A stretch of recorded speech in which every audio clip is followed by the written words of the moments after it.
सभाकक्षमा नेपाल विकास अनुसन्धान प्रतिष्ठानको 19औं वार्षिकोत्सव मनाउन गइरहेका छौं।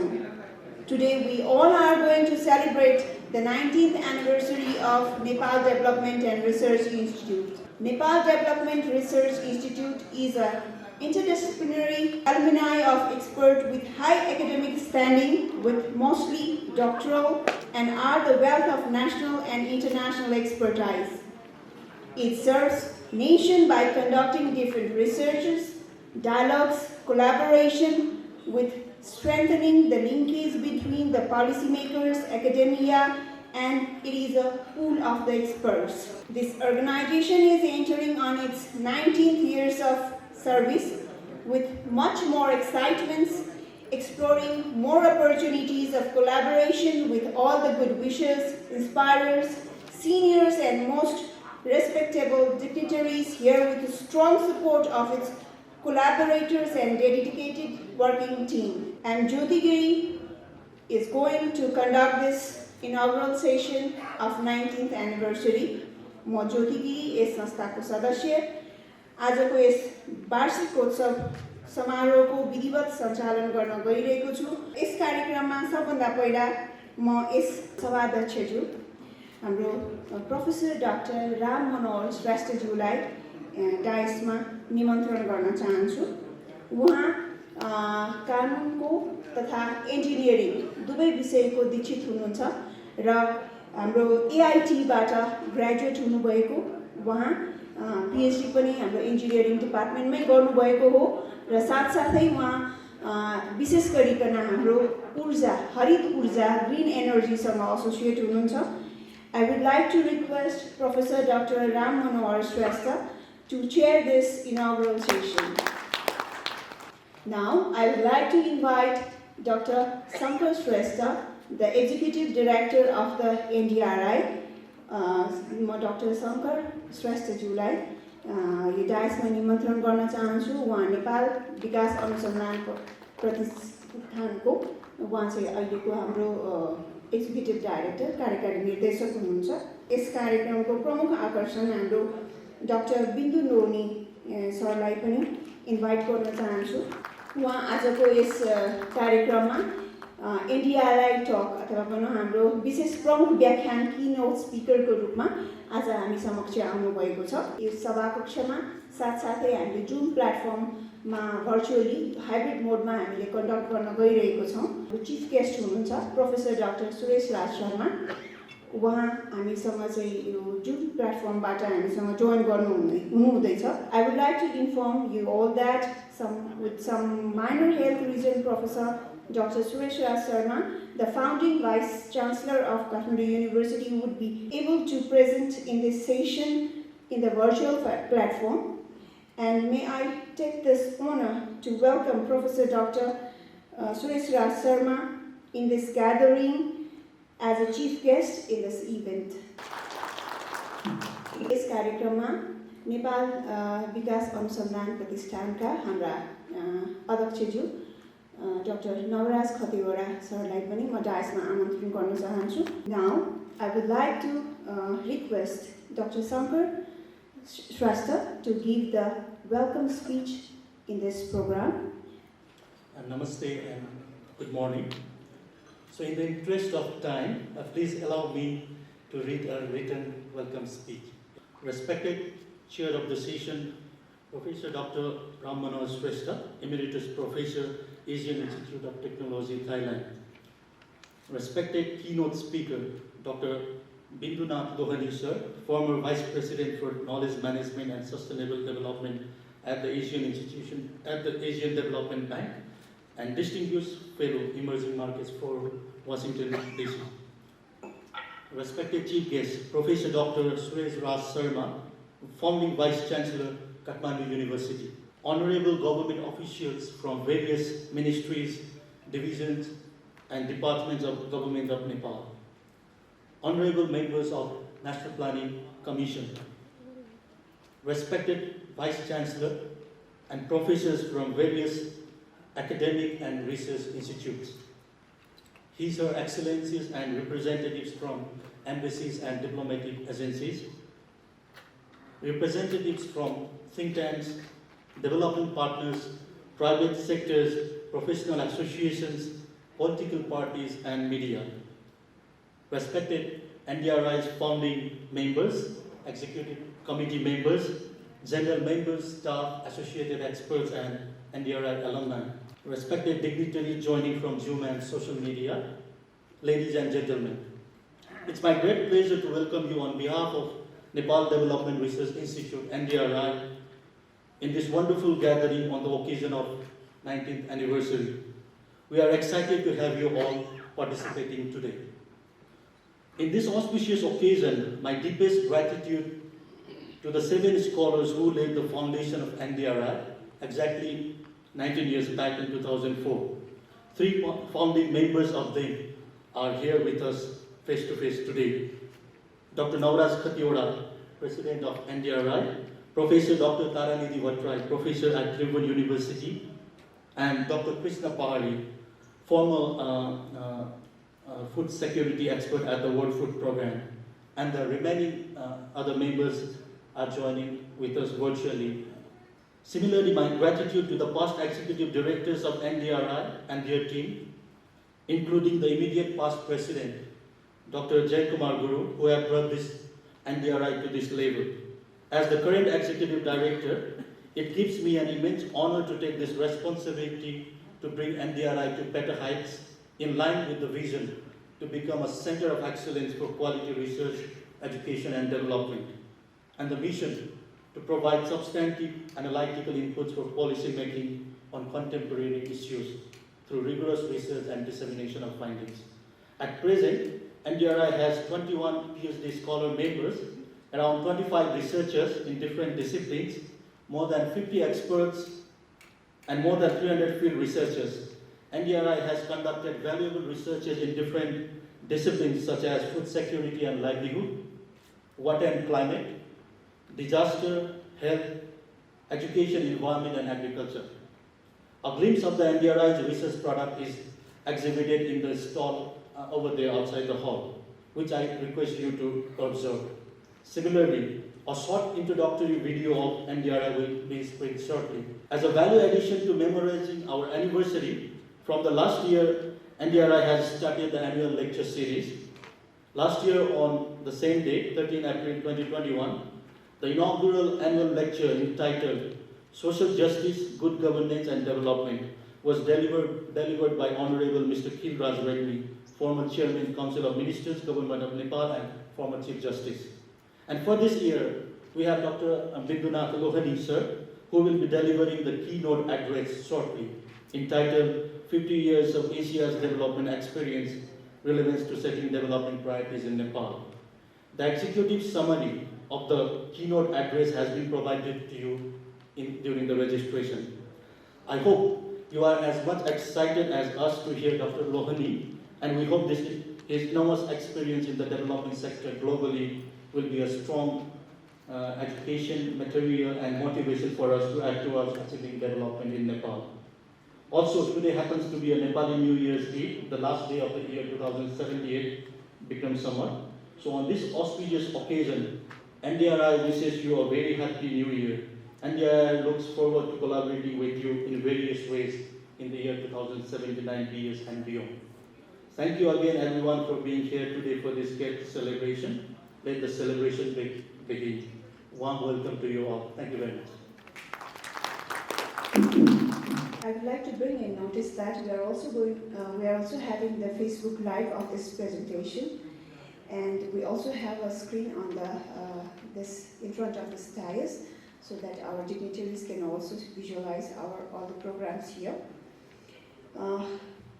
With this, I would like to kindly remind you that we have a clear bag with you while registration. You might have got that.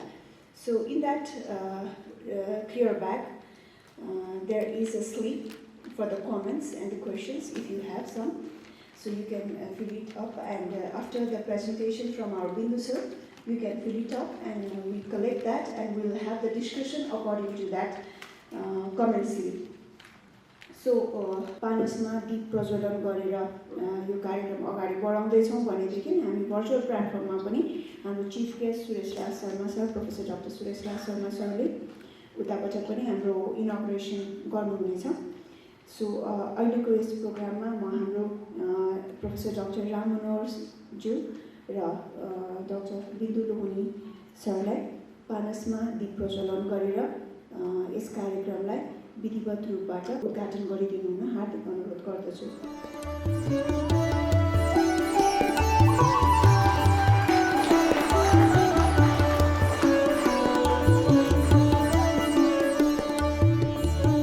Now I kindly request Mr. Santosh Kumar Mahato to lead a brief introduction of video of NDRI.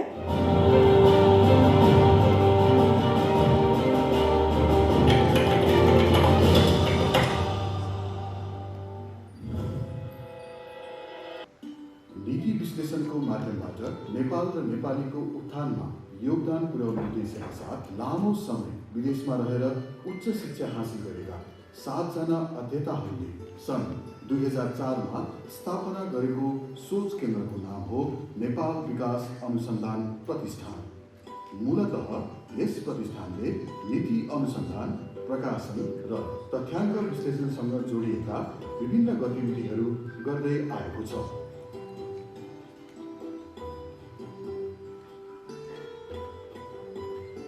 Yes प्रतिष्ठानले Kathmandu तराई द्रुत मार्ग र बागमती जलाधार सुधार आयोजनाको प्राविधिक अध्ययनमा सहकार्य गरेको छ।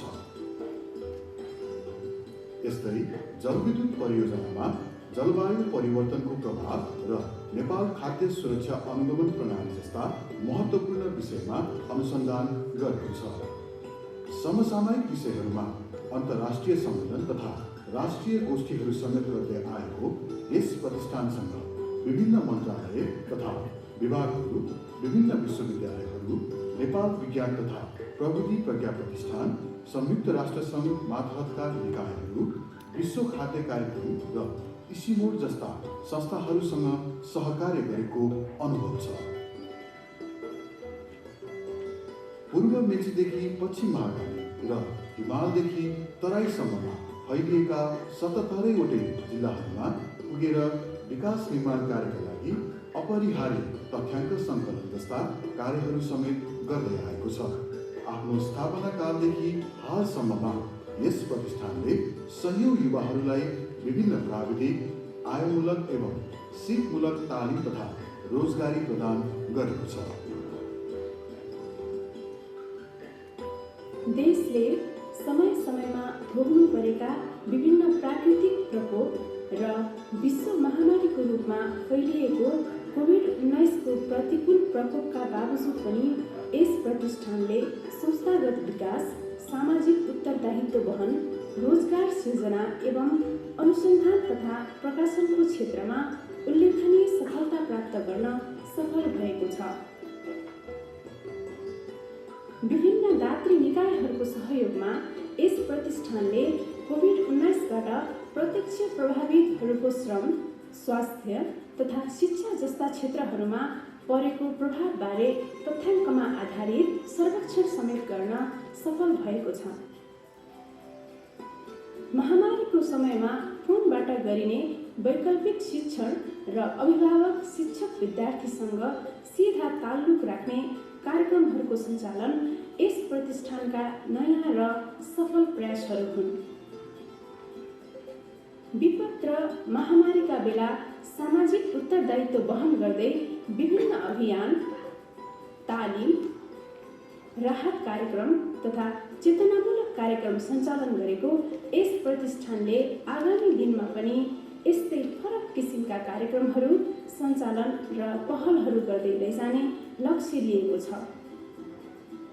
नेपाल विकास अनुसन्धान प्रतिष्ठानले महासञ्चार सङ्घको सहकार्य एवं नेपाल सरकार स्वास्थ्य तथा जनसङ्ख्या मन्त्रालय, राष्ट्रिय स्वास्थ्य, शिक्षा तथा सूचना केन्द्र र नेपाल अर्बुद रोग निवारण सङ्घको सहयोगमा धूम्रपान र सुर्तीजन्य पदार्थबाट हुने नकारात्मक असरका बारेमा चेतनामूलक श्रव्य दृश्य सामग्री निर्माण गर्नुका साथै विभिन्न रेडियो कार्यक्रमहरू समेत निर्माण तथा प्रसारण गर्दै आएको छ।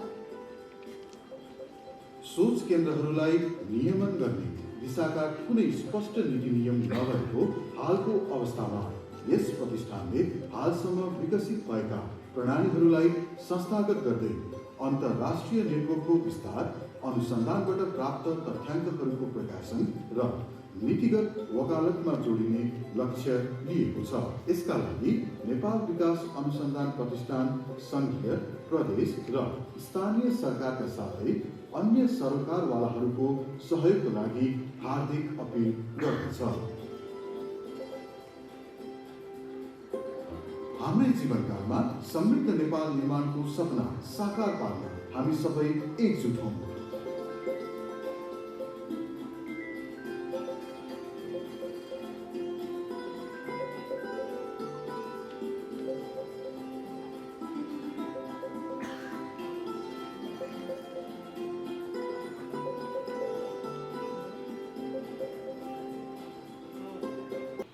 हाम्रो प्रमुख अतिथि प्राध्यापक डाक्टर सुरेश राज शर्माज्यूलाई उद्घाटन मन्तव्यको लागि अनुरोध गर्न चाहन्छु।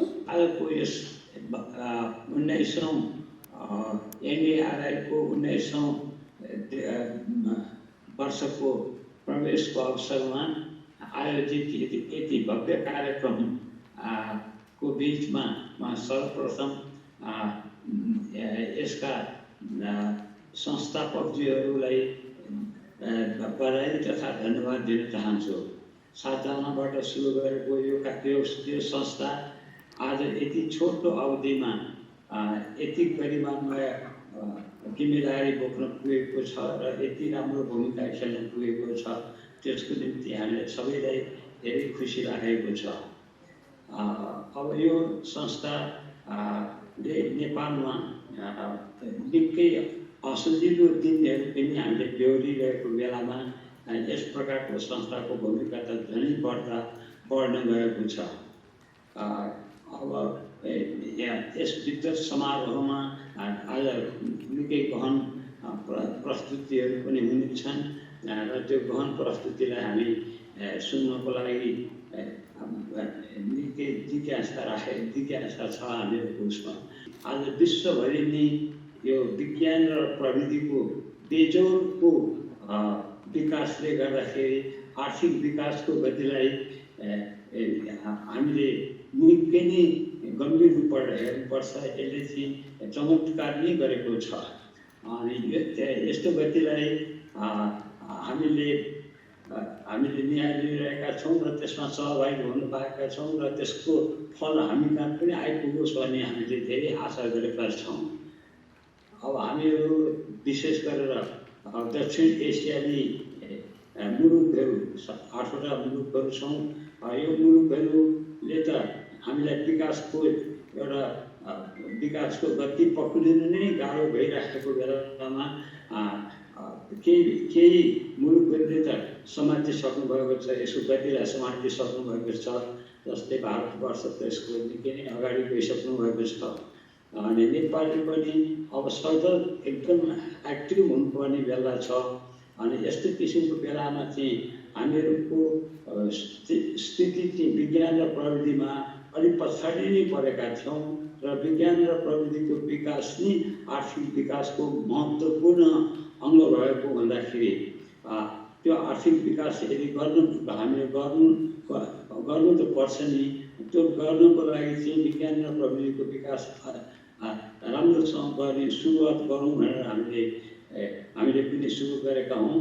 नेपालमा पछि त परेकै थियौँ, किनभने हाम्रो सुरुवात नै पछि थियो। त त्यही पनि अहिले ठुलो जोड दिनुपर्नेमा चाहिँ अब यो विश्व परिवेशमा वर्ल्ड इज इकोनोमिक भिलेज नै भनेको अवस्थामा चाहिँ हामी नेपालीहरू चाहिँ त्यति अगाडि बढ्न सकेका छैनौँ अहिलेसम्म।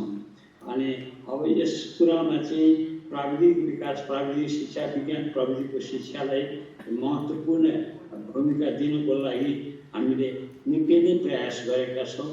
अब अहिले प्रयास गर्ने सिलसिलामा चाहिँ एउटा सानो विश्वविद्यालय नै हामीले सुरु गर्नु काठमाडौँ विश्वविद्यालय, जसको भूमिका नै प्राविधिक विकासको लागि मध्यनजर गरेर नै यो संस्था स्थापना भएको हो।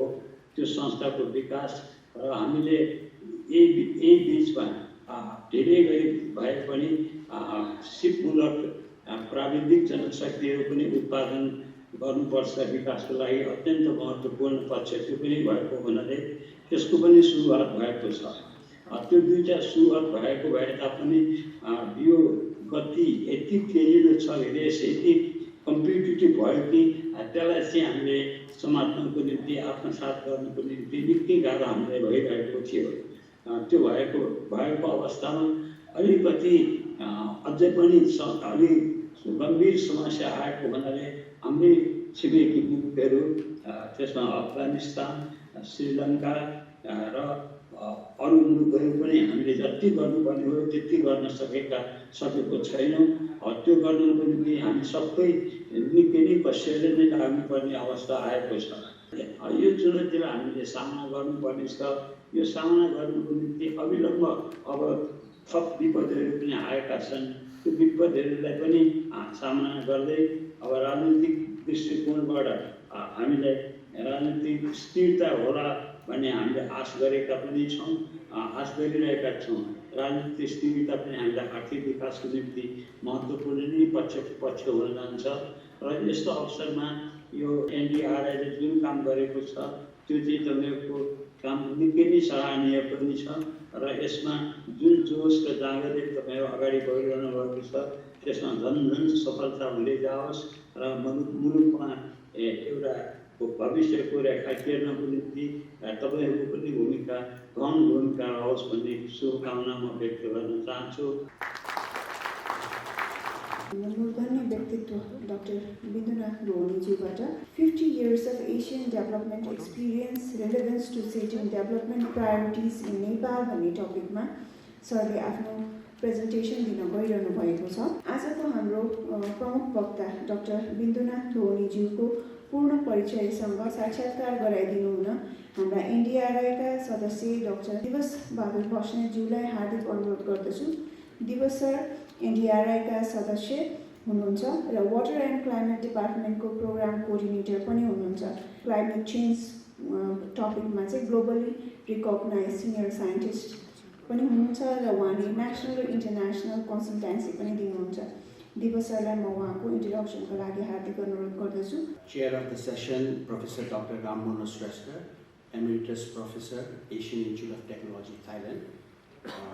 The keynote speaker of today, Dr. Bindu N, former Vice President for Knowledge Management and Sustainable Development at the Asian Development Bank and Distinguished Fellow, Emerging Markets Forum, Washington, D.C. Chief guest, Professor Dr. Sudesha Sharma, who is attending here online, and honorable guests from the government, academia, research institute, honorable members of the Planning Commission, respected Vice Chancellor, Professor of Universities, Excellencies, representatives from embassies and diplomatic corps, representatives from think tanks, political parties, media, colleagues, ladies and gentlemen. I don't think I need to really spend a lot of time to introduce Dr. Lohani because he's a well-known personality and most of you, if not all, know him personally and must have also professionally been knowing him for a while. But I will make a very short introduction of Dr. Lohani, and it is my immense pleasure and honor to introduce our keynote speaker, Dr. Lohani. Dr. Lohani was Vice President of the Asian Development Bank for Knowledge Management and Sustainable Development until June 2015. Prior to that, Dr. Lohani was Vice President, Finance and Administration of ADB. Before joining ADB, he worked for the government of Nepal and was Division Chairman at the Asian Institute of Technology, an independent postgraduate institution located at Bangkok. I am proud to say I am a graduate of alumnus of the institute as well. Currently, Dr. Lohani is distinguished adjunct faculty at AIT, Distinguished Fellow at Centennial Group and Emerging Market Forum USA, Chairman of the Board of Clean Air Asia, CAA. Dr. Lohani serves and served in several boards and advisory roles in several countries, including Japan, Korea, Thailand, Philippines, Ireland, Singapore, India, Nepal, and USA. Dr. Lohani holds a doctoral degree in engineering. He's an elected member of the National Academy of Engineering of the United States.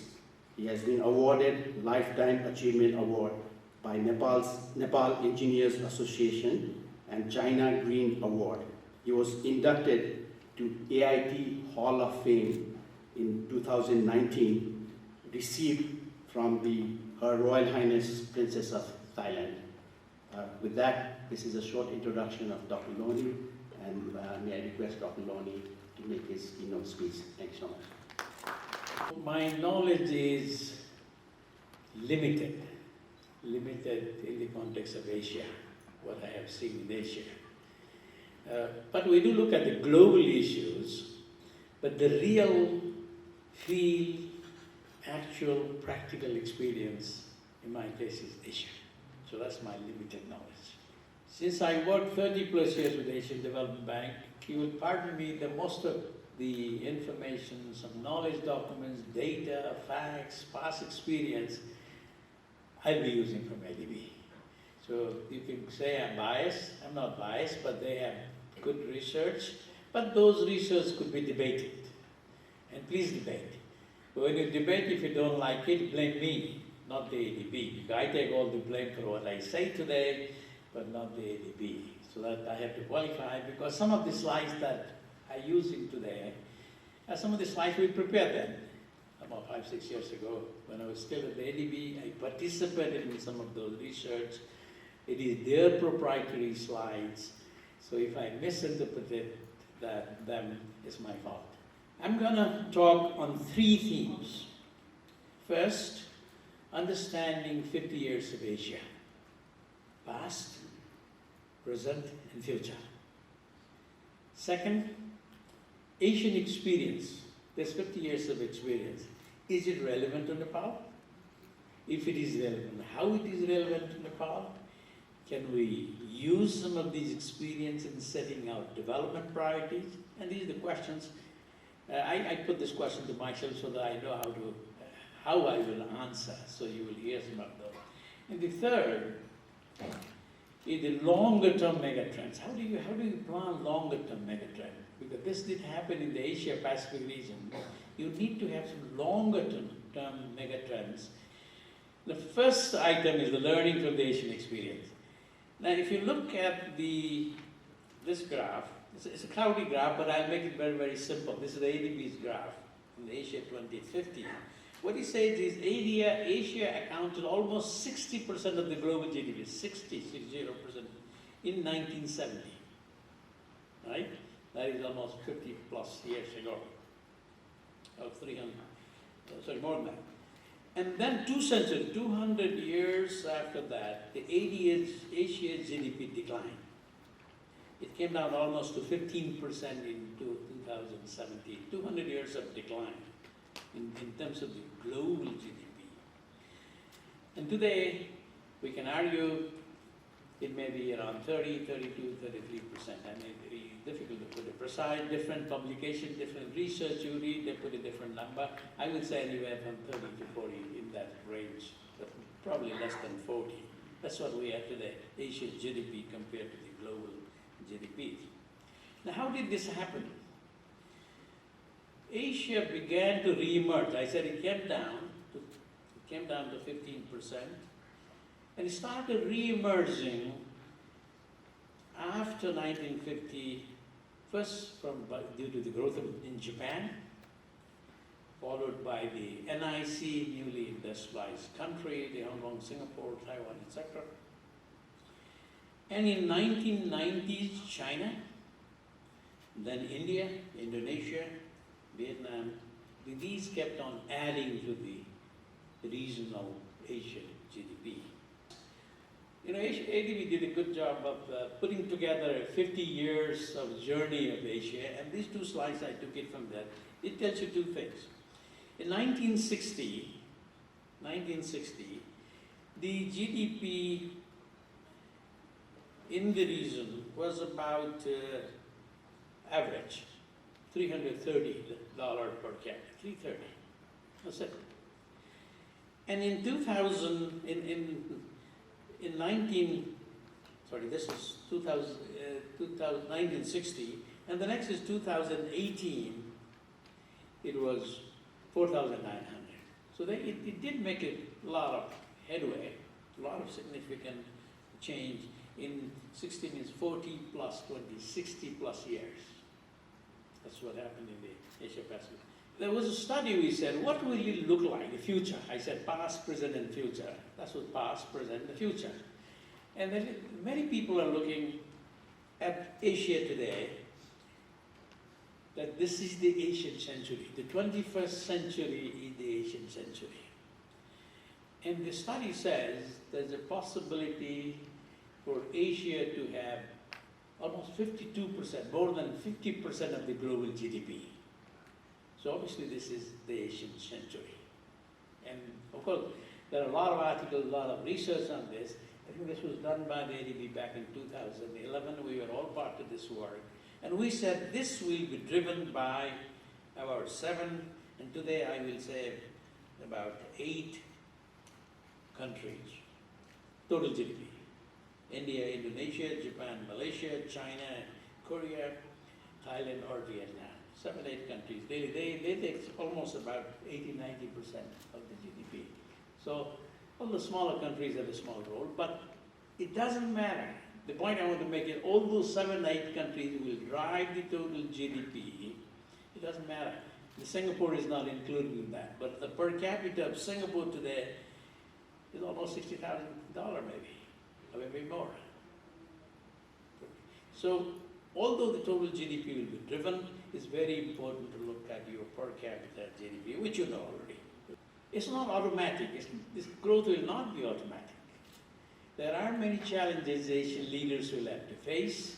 If they do not put those challenges and handle them properly, put them into the proper track and handle properly, there is a opportunity cost of failure.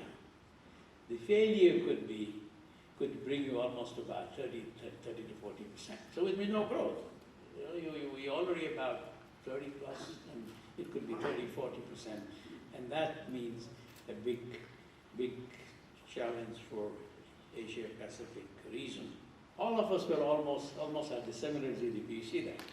Whether you talk about Singapore or Korea, Malaysia, Indonesia, Philippines, even Nepal wasn't very bad. We said the average was 330, and everybody started with almost at the same point. But then you saw what happened, the yellow line, which is I think Singapore, and then the next line is Korea, and then you see the last 2 lines, I showed this for illustration, are Philippines and Sri Lanka. And then I put up a line there called the middle income line. To break the middle income and go to the developed country, like what Singapore, Korea said, it needs a lot of effort. And that's what we always call the middle income track. And most countries in Asia is still today in that middle income track. Now what happened? Why, in 1960, let me show this one and it'll be more clear. Okay, I take 2 data. Look at the Philippine data of 1960. The GDP per capita was 1,060, let's say 1,000 plus dollar. Korea was less than that, 940. So Philippines was the #2 economy in the Asia Pacific region next to Japan. What happened? You see, today now they have a GDP of about 3,000, 4,000. That was 2018 was 3,000. And Korea from 900 to 26,000. Sri Lanka, which was considered a model country then, I'm not talking about today's Sri Lanka, it's a lot of then was considered a model country, even by some developed country like Singapore. What happened? And let's talk a little bit about that. In my view, some documented, some extraction from that is, Philippines was number 2, I said. It even provided some help to Korea, some bilateral help in those days. Sri Lanka, what happened? Long conflict, decades of conflict, ethnic conflict. Even the educated people left and so on. Very smart, good education system, good social structure, good health system. And suddenly, because the long ethnic dispute and conflict, which we all know, it brought it down. I think we also need to learn from that. We probably went a little bit through that, but we don't want to get to that again. And in the case of the Korea and Singapore, I'll talk later how they moved on to that next level. Will Nepal become a middle-income country? I mean, this is a question. This is a very simple question, because if you look at the per capita, this is how the middle-income countries are defined. Lower middle-income country is 1,000 to 4,000 range. I think Nepal is already close to 1,000, or a little bit more than 1,000, so one can say, yeah, we are already a middle-income country. The lower middle-income country, 1,000, right? A low income is 1,025, so we're somewhere there, depending upon the number, low income or lower middle-income country. And the reason I put this is, to me, you know, being a $1,000 economy is okay, but it's not great. I don't want to be a middle-income country with $1,100 or $1,000 per capita. I want to be in the range, what I've seen based on the reason, Thailand, Philippines, around that 4,000 maybe. I want to go to this $4,000 upper, lower middle income range. I think we got a lot of work to do, and that's not very easy. 1 to 3, 1 to 4. So that's something we should target as a longer term vision in my view. We talked already about this. Now, when you look at 50 years or 60 years of Asia's development, how did they do that? What are the stages of development that we can extract? Different people can extract differently. I did it this way. I said 1.0. You know, now we have 1.0, 2.0, 3.0. 1.0, everybody goes to this primary agriculture. I think we're probably still stuck quite a bit in agriculture, 20% GDP, 60-70% of the people working, so still probably predominantly agriculture. Then you move to simple manufacturing, domestic, like Cambodia did it and others are doing it. And then you move on to the simple, the supply chain and manufacturing, SMEs, FDI, very, very familiar to most people. And this will take you easily, in my view, if you do these things properly, it's easy to become it's easy to go up to middle-income, even higher, 3,000, 4,000. But then you see the solid line that I put in, then you fall into a trap. Breaking that trap needs lots of transformative, innovative, disruptive thinking, which will require a significant view from the top to say, this is how I want to go. And you also don't want to make a mistake so that you are stuck somewhere else. So 5 stages of that. The first 3 is simple manufacturing, etc. But the 2 stages that breaks that middle-income country that we have seen in the region is, 1, the high-tech industries. This is where Korea, Taiwan, Japan, etc. They want the high-tech. With the high-tech, there are 2 things, 2 ways to look at it. 2 very important parameters, in my view, very important. 1, you can always get a high-tech today and bring it to any country like Nepal. Okay, I'll get the best technology, put it here. And you bring it again, and you bring it again, you let them do it. That's one model. But the real model that put them on the stage 4, help them to break the middle income, is you are able to absorb that technology. The technology internalizing. You observe it, And some of them also internalize and sometimes even make it even cheaper.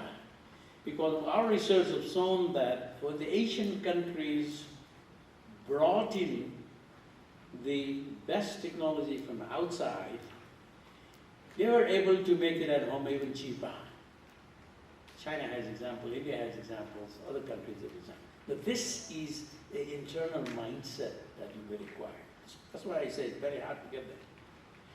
And the next stage is moving to the next level of economy, which is the creative, innovative areas, and I call this knowledge-based economy. And I'll talk a little bit more on this one, how this might be relevant, or if it is relevant for us.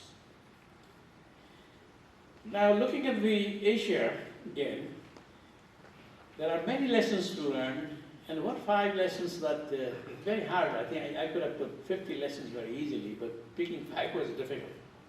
So I tried to put 5. You just put the challenge to yourself and then struggle and say 5. I put this 5.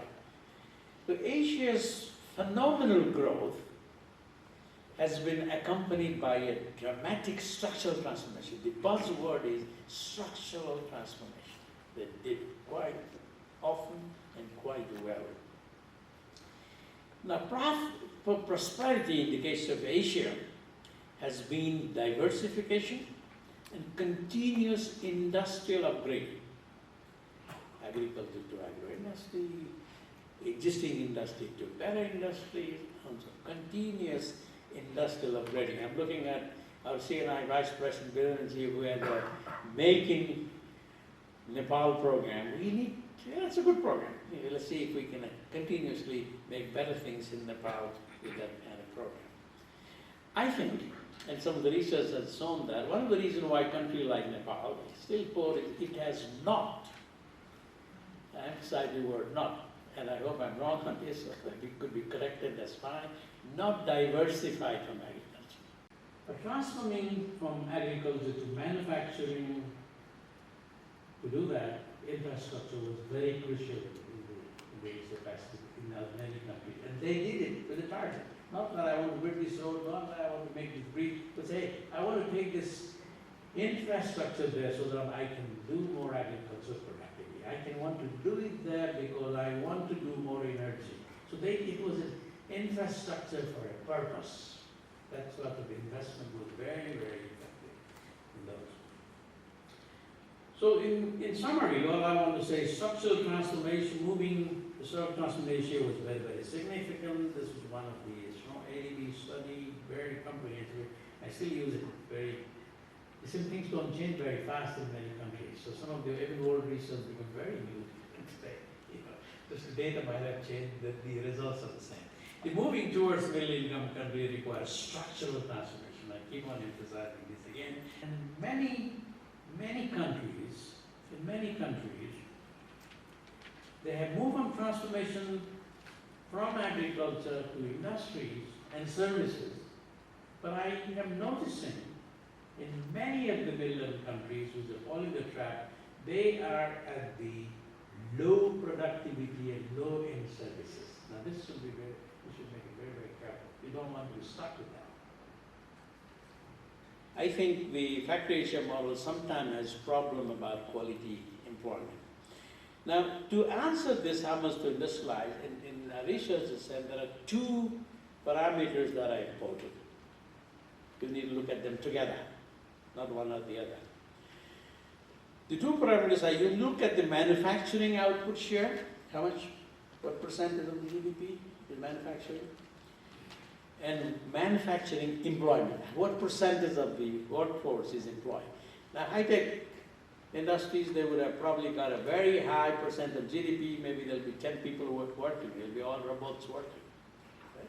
So we need to look at this very, in the context of a country, how do I want to do that is a very, very important question. I look at some of the industry data, I think we are not industrialized enough. In fact, I saw a number, and it has declined. Today is 5-7% of the industry contribution to the GDP. I think many other people will know the exact figure. It used to at one time 11, 12, 13% GDP. It has come down. This is not a good sign.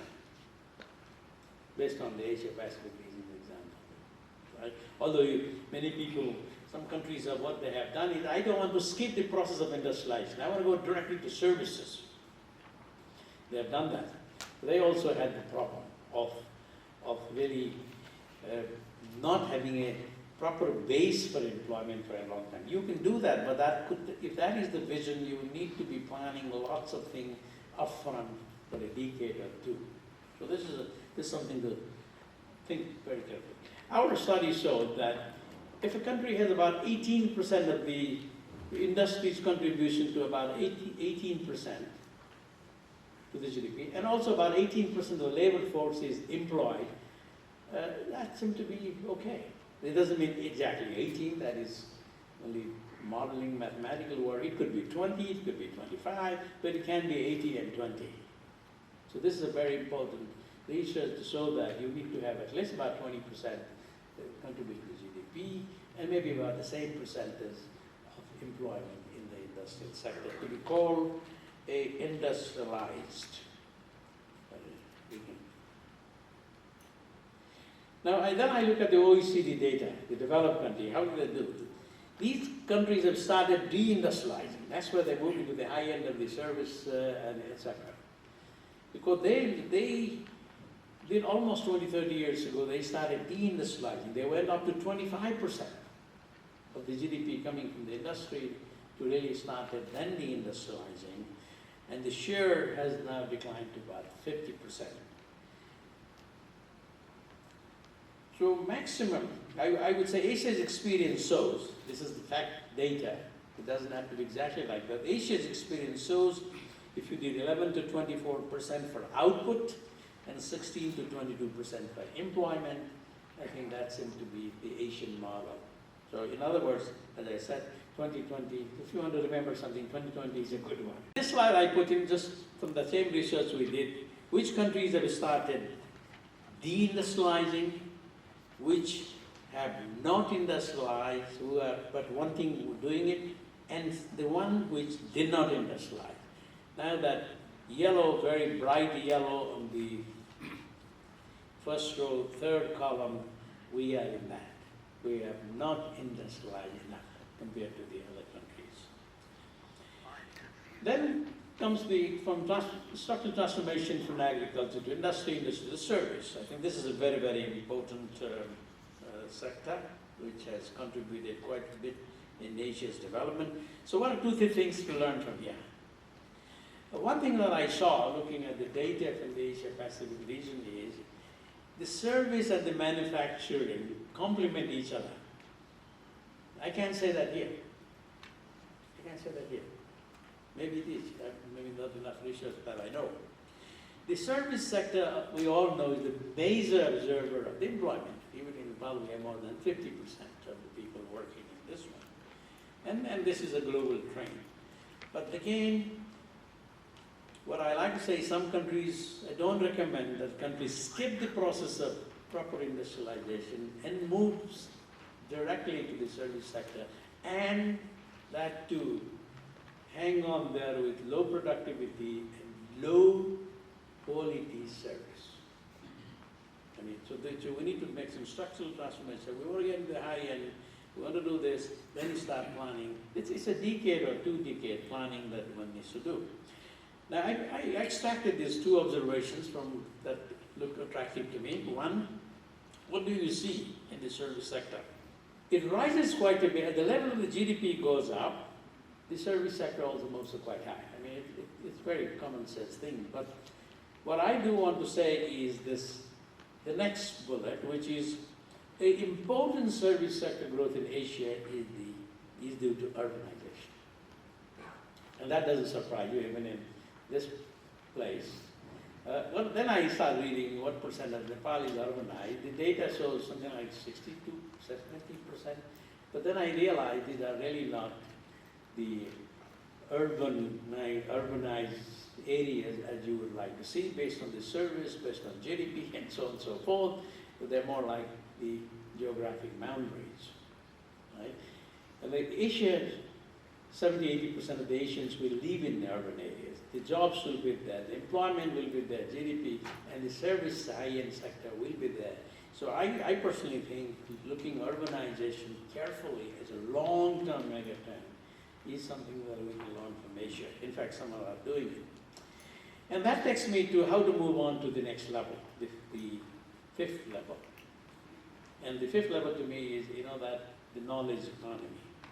Now I want to say something on this one, and that is, so we have the challenge of structural transformation, agricultural, industrial services, but we also have the challenge of our relocating our labor, which is primarily agriculture maybe, to manufacturing and to high-end productivity service sector. So this has to go in parallel.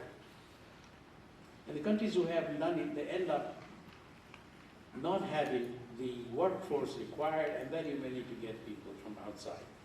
So becoming a knowledge economy will require this, moving into the high productive, the high quality, high skilled manpower. That means you need to plan that right away. And we also saw, in the case of Asia Pacific region, the innovation took a very central role for the countries in the middle income country to break the barrier to go to the next high education. Right? And the skilled education, not only degrees but also skills. You need to move into the digital space, the ICT, digital technology, and also start looking at the best technology. Today in the technology, you can be sitting in this room and looking at all over the nation where the water is leaking. And you will be able to plug it right there. Those technologies are available there. And not to use in the design, you're far behind and you're losing money, you're losing resource, and you're not up to date. This is an example.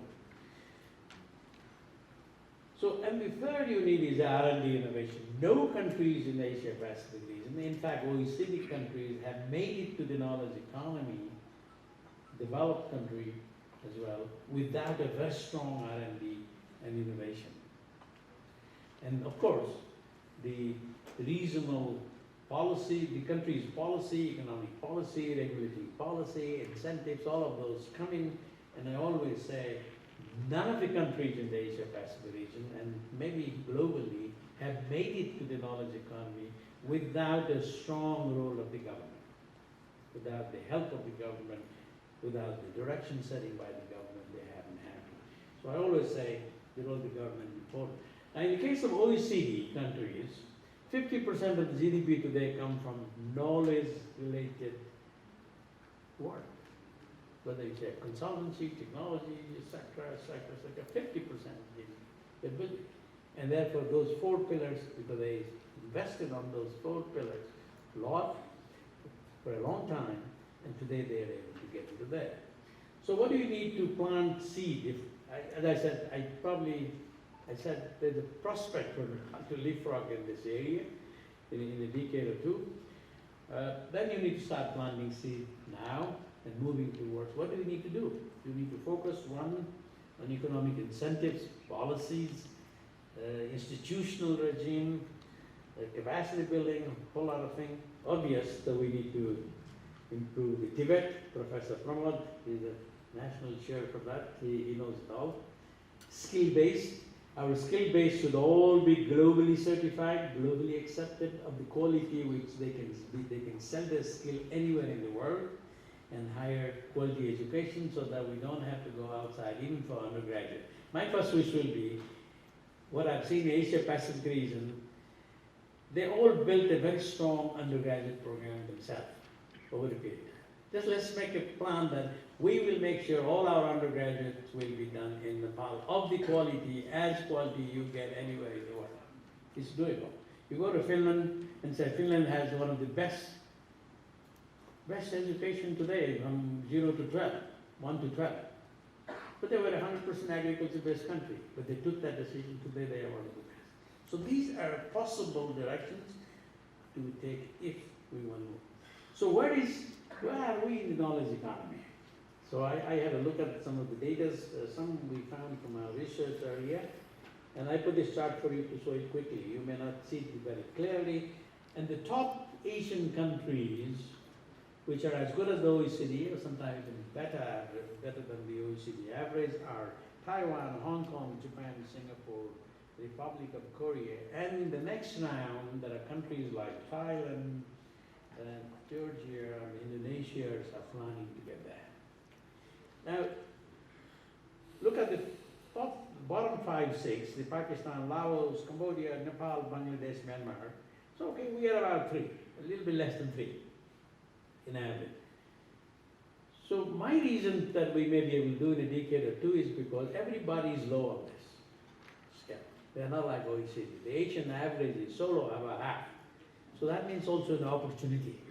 This is an area where we may be able to build it. It could be competitive enough with the others. What is the advantage of being in the economy? And this is very simple. Look at this data. This is actually research data. And the red circle are the countries which are the low GDP. So high knowledge economy index is directly related to high GDP. I'd like to recognize the presence of the former minister. Thank you very much, sir. Now look at this one. Poverty. The countries which are the knowledge economy, they have hardly poor. Their poverty is almost nothing. What are success stories in Asia Pacific region? Looking at the time, I picked up 3 only. Maybe I'll mention very briefly because of the time. First, Korea, which I know quite a bit, so I really like this. What Korea did, of course, the R&D budget kept on increasing. You saw that up to anywhere from nothing, 0.5% to about 5% GDP. And they created a super ministry. They said, we want to get into this business knowledge economy, so we create a strong super ministry to push this. One of my friends was one time even a minister for future. Look at the bottom line, the education. They decided that they'll move into the manufacturing, they'll move into the construction, they'll move into the IT.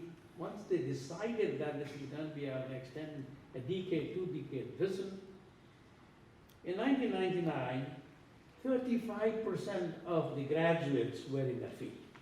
And then you sit down with everybody, government, private sector, what can we do, what we cannot do. So what we cannot do, how we may be able to do, when we may be able to. And the role of the government comes in to develop those manpower capacity research institutions, and they say, okay, 5 years from now, 10 years from now, I don't know when, we can do the study. Then, okay, we are now able to do everything ourselves. When I was 52 years ago, when I was in the Department of Roads in government, we didn't know how to do the tunneling technology. So the way to build road was follow the river. You know, don't think about making a hole in the hills. We follow the river. Wherever the river goes, that's where the road goes. But today, I think, let's say if you take a vision that we want to be able to do tunneling by ourselves, you need to take the vision, development now. Construction industry, private sector, education, research. And this is what I think the Koreans did. I talked a lot about this, but let me minimize. So what did Singapore do? Singapore's biggest success was they would move from labor intensive to skill intensive, and then went to technology intensive growth, then went down to knowledge economy. They constantly developed their manpower. They used to have some small agriculture, piggeries, etc. They said, we don't want this, send it to the other countries. They move constantly their expenditure in research. They also created a super ministry, called A-Star, which drove that activity in the country. And we know today what they are. Finland, I already mentioned. To 1950, they were an agriculture-based economy. So this is something we need to see. Can we make a couple of iconic industries here, which will be, we have 30 million people, same like Malaysia. How many billion-dollar company we have? We don't have. How many $100 million company we have? You can probably count. So we need to help build those iconic, industry iconic, institutions, programs, whatever is possible.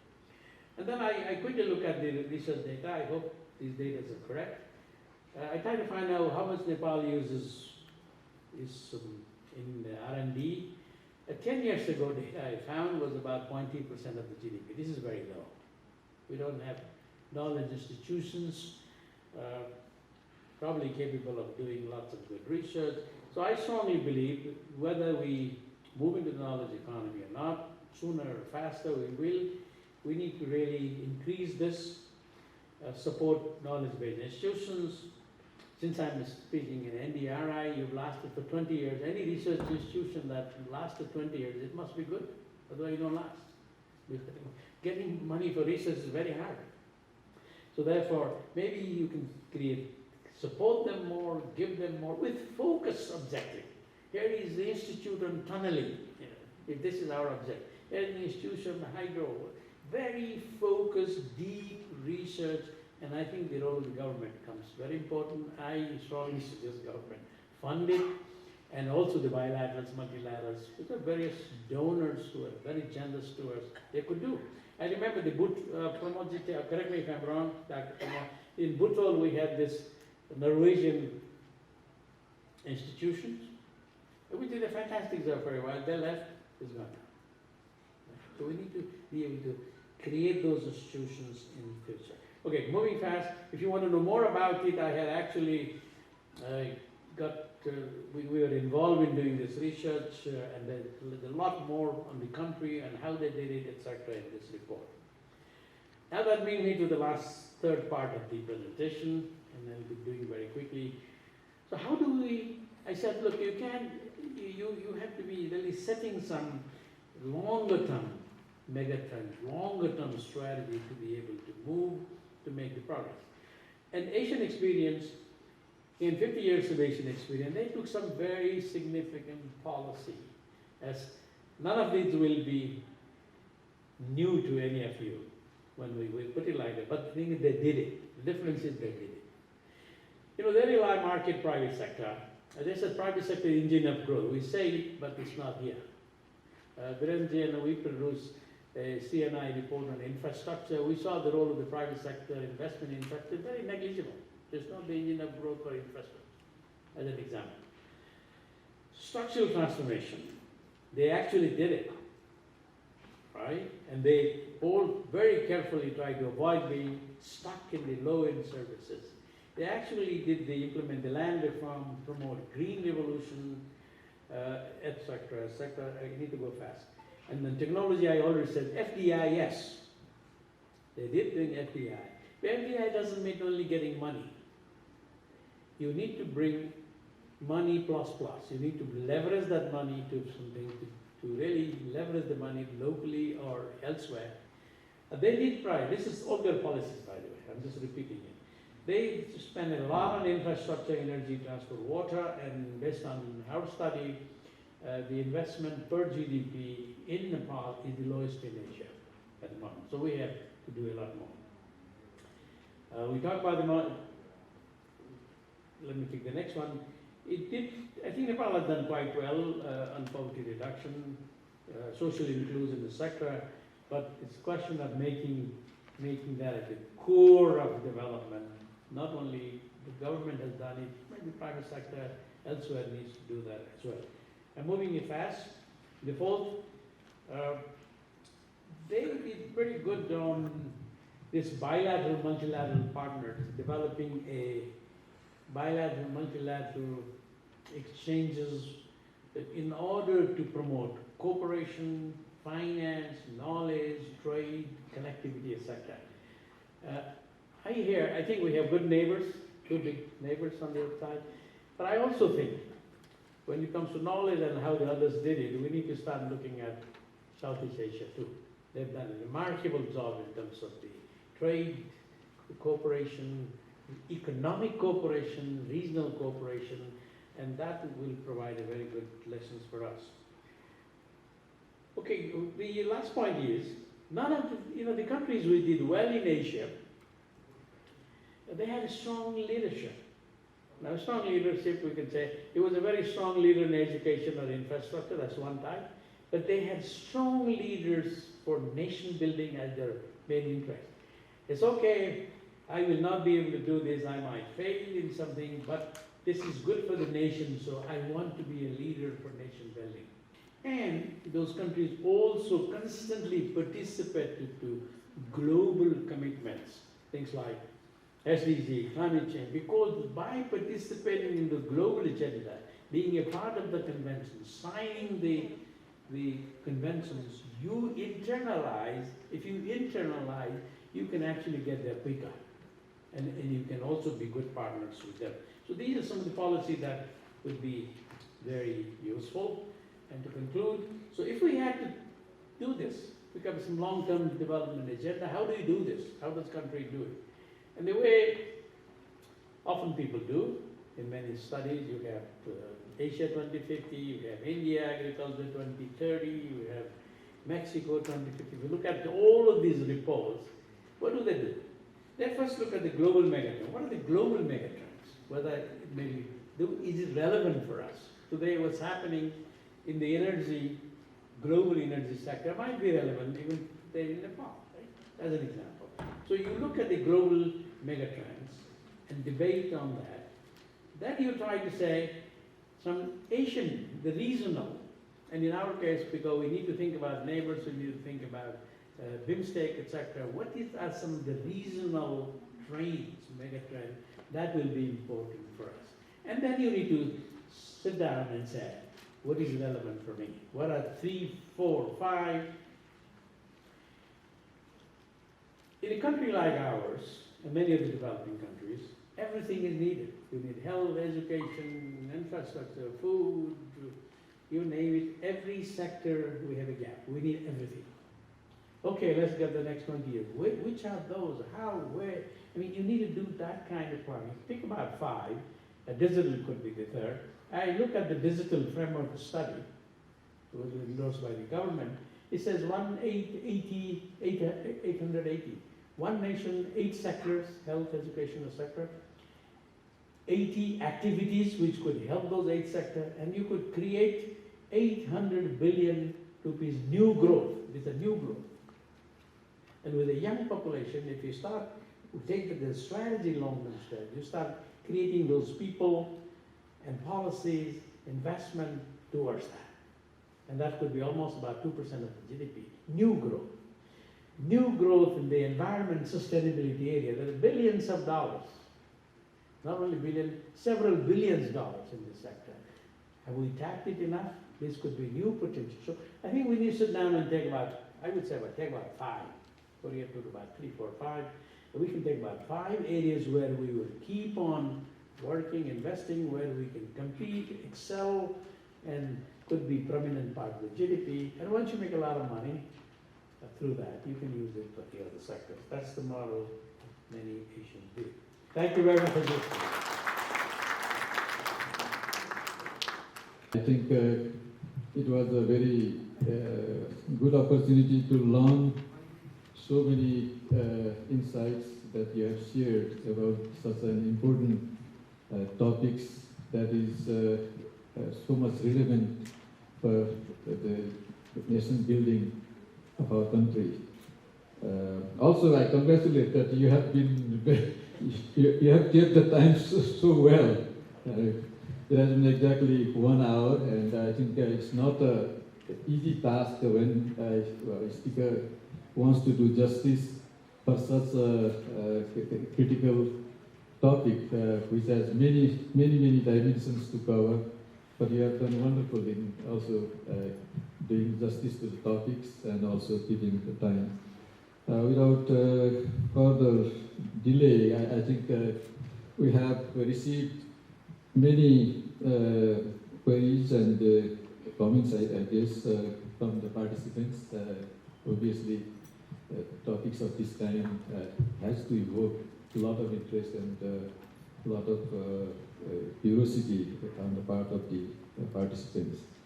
As Diwasli mentioned, for the interest of time, it may not be, I must apologize, we may not be able to take each and every question or comments that you might have share with us causal factors of roller coaster scenarios of economic situation in Asian region, and what is main crux, what Nepal should learn as a lesson. Another question, who reaps bonanza from this urban definition correctly? Sorry if I have not been able to read the question correctly. The factory Asia model. Question, who reaps bonanza from factory Asia too? And third question is, urban definition correct? If I have read this correct, I think this is from Bharat Sharmaji from IOE Pulchok, Professor Bharat Sharma. Vishwas Ranaji from USA. How do you see relevance of transforming to manufacturing and increasing labor productivity, considering geopolitical context of being in between two giant neighbors with huge labor forces? Opportunities, challenge, or both? That is the question. Let me see whether I understood the question right first. Urbanization. And then there was a second question. Is urban definition correct? What are the casual factors or roller coaster scenarios of economic situation in the Asian region? What Nepal should learn as a lesson? Who reaps bonanza from factory Asia, so on and so forth. I think this many of the things already covered in that whether we want to learn, whether those are right thing at the situation, that needs to be debated. We have lots of smart people here. So this is how Asia did it. This is where they succeeded. Will some of those be relevant for us? And I picked up a few which I thought would be relevant, but they needs to be further debated by the responsible people to do that. Is the urban definition correct? Did I define urban? I don't think I defined it. But one thing I know for sure is 70-80% of the Asians will live in urban areas. The economy will be led globally in Asia by urban areas. This is where the water, energy, services will be used. This is where the climate change will be a challenge. So no matter how you say it, urban definition meaning, I personally felt, and I could be wrong here. Take a few countries. I think what could be the GDP of Kathmandu Valley? 40%? Okay, let's say 40%. So 40% is already by the three cities. So this is not unusual. You go to Bangkok, maybe 30% is Bangkok. As Korea, you go 25% maybe. So if you have a couple of good cluster of cities making 70-80% city, it's okay. It's okay. But you need to be able to do it right. The cities should have services. Now, one of the difficulty I saw, and I hope it's not correct here anymore, when 50 years ago, when I was in the Department of Local Development, trying to build the infrastructure projects, I had great difficulty sending an engineer to Dolpa, Humla, because I was also in charge of the 18 most difficult districts in those days. Because they had children, there's no school, there's nothing for the family, no hospital, etc. So obviously, people will cluster around the areas where you have the service. So there's nothing wrong, in my personal view, to have a couple of those clusters with those amenities. I remember when I was in the government many years ago, there were 5 regional centers, 5. And when I was a young person, I was asked, I just returned for education from the US, okay, what's your view on this? I said, look, make those 4 other centers besides Kathmandu better than Kathmandu. Better. Let's make Surkhet better, let's make Viradnagar better, let's make Pokhara better, so that people would love to go and send their children for education there. I like, as a government officer, posting in those places. I never wanted to be posted in homeland. And this is true with most people. because there are no services. So your urban definition, I would say that yes, you may call urban, but there are no amenities, facilities to call urban. That would be my way of putting this urban. This manufacturing, the geopolitical, labor, etc. We have seen this in, at one time, even Korea sent laborers like we did. But then they used the remittance for productive sector. I'm going to use this for productive sector. But rather than, I read some report here, it's only 3% of the remittance go to the productive sector. That hurts me. That's not very good. If 90+% of it is going on consumption and other areas, not going to the productive sector, it's not good. So I'm a strong believer the manufacturing needs to go up, but you need to train your people.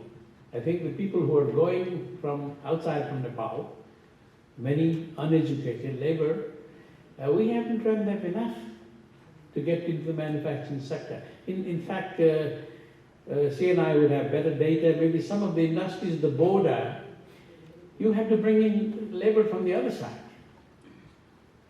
So we haven't done our enough homework to train these people, Tibet, etc., that I mentioned, to make them employable at the higher end of the services and the manufacturing in the country. This is a decision one has to take. Otherwise, you will have laborers. Laborers could only do labor work. So they couldn't do. And I showed you one area where I mentioned about Singapore, which used to have a level-based to skill-based to technology-based and knowledge-based. So you have to keep on upgrading your skills. That's where the role of the education, skill education, becomes very, very important. And these are 3 questions. The next one is from Dr. Vishnu Raju Pretiji, the executive chair of the Policy Research Institute. He has a very high compliment for your presentation, and he also raises a question. Are there any e-learning from the Asian development experiences by Nepal? The next one is from Thakur Panditji. He is asking whether it should be need-driven or donor-driven development. Any unwanted compromises by nations in Nepal's development trend? Well, you need to certainly, you need to be need-driven, and you need to be in the driver's seat of the development where the donors would come in. Sometimes the donors could come and give you advice because they see the whole of, they might have done work, seen in other countries, and they may bring it to the government and say, hey, this may be, it's not driven. You put those ideas on the plate of the government, and it's the people in the government who should say, I like this or I don't like this. I'm always a strong believer that the government should be at the driver's seat, not the donors should be driving the car. The government should be driving the car. There's nothing wrong in terms of getting all kind of ideas from anybody. Anybody, like give me the ideas. But I like to drive myself. That should be the end of it. So yes, need-driven, not driven, but donor advice is welcome. That's my view. Yeah. Thank you. The next one is from Professor Madhav Pokhrelji from NDRI. Of course, you are also affiliated with the Lund University. I will read exactly what he has written. महाभूकम्पमा पनि हाम्रो जनशक्ति काम छैन भनेर बिलिसिएको छ। सानोभन्दा सानो SIP भएका भारतीयहरू नेपालमा कमाएर भारतमा आफ्नो परिवार पाल्दैछन्, अनि हामी आज फर्सी पनि चेन्नईबाट मगाउँदैछौँ भने हामी कहाँ चुक्यौँ? यस्तो अवस्थाबाट माथि कसरी उठ्ने सम्भव छ? The question, and he also answered. He said sambhavcha. That's what he said. But we have to do it. And the question already had the answer. Yes, we have to. Not only sambhavcha, we have to make it happen sooner or later. This, you want me to give a 2 hours lecture on how? Well, as I said, the simple reason is you've got to skill them. If you're going to use the people, it's not that only the laborers are going outside. I spent 30, 40 years in the region. But I sold this. I didn't do the labor work. So it's okay. I think the question is, What do you sell? Do you sell this? Do you sell washing plate? And I think the income will be higher. What I bring into the country in one form or the other will be higher. So that's why the importance of doing that. Coincidentally, from three former Nepalese diplomats, one is Paras Timiriji, who was former ambassador to Myanmar, and Deepak Vitalji, development and foreign aid recipient, ever since the inception of our first development plan way back in 1956. It has been 66 years now. We just wanted to know, when will Nepal be self-reliant and self-dependent?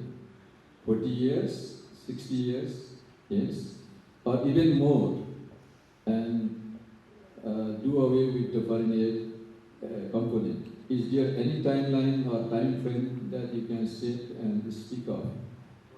Do you have any viable, workable, actionable development strategy which will set the stage for march to modernity, all-round progress and prosperity?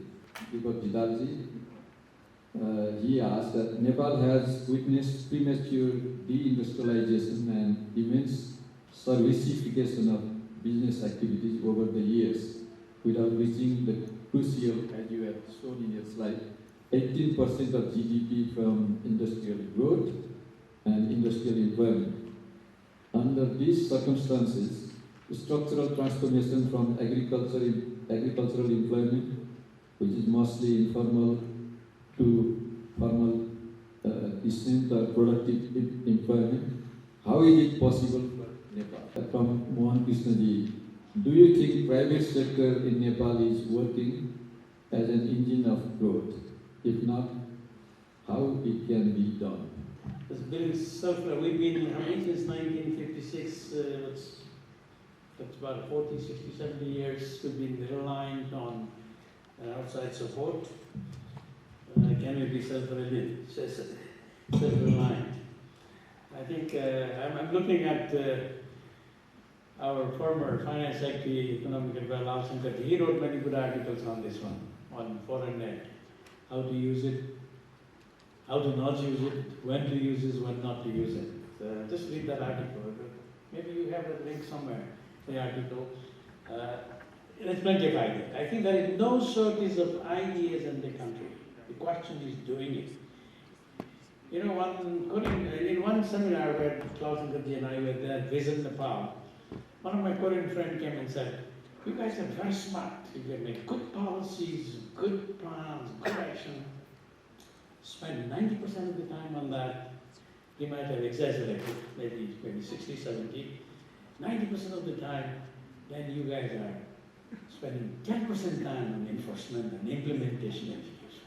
And say in Korea, we spend 10% of the time in planning, policy direction, 90% on execution. That's why we're successful. You remember that? I think this is our problem.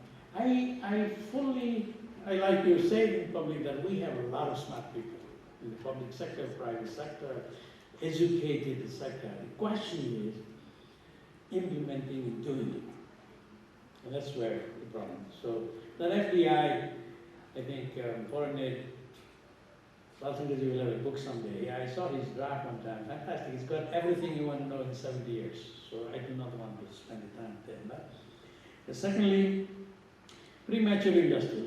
You know what? Many countries have made the mistake. In one slide I said, you need, a good industrial policy. Asia had good industrial policies where they succeeded, but they also failed where they selected the wrong industrial sector. It might have happened in other countries. Probably it happened here. I remember, maybe I don't remember anymore, but maybe I remember the tire factory. We want to create a tire rubber factory. Then someone has to think, is this the kind of industry we're talking about? Or are we talking about maybe taking our Western tomatoes and drying tomatoes? You need to think, and there have been mistakes in the region. Asians have made mistakes. I think we have also made a mistake on selecting the wrong kind of industries. You want to hear more about from the CNI They're pretty good research team. They have data. I think choosing the right industries and spending a lot of time, studies, money, and see whether I can be competitive is very important. I always say this. When I came 5 years ago, after retiring, my wife and I went to Batini for shopping. Big department store, best department store. So I took a piece of paper while she was buying. Canned tuna, tomato paste, pasta, and I was only thinking which country. I found, except for 10% of the goods, dal and etc., 90% of the things they picked was either manufactured in Dubai or Malaysia or in India. That tells you about the industrial sector in the food. Right? When you have to really get potatoes from outside, and this is agricultural country, it hurts me. So this is where we need to choose where I want to be. And the last question is from Monji, my old friend from the Bangkok days, ambassador.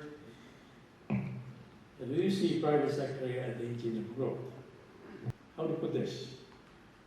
If you ask me how much private sector is spent in infrastructure, in CNI study we found that we spent very little.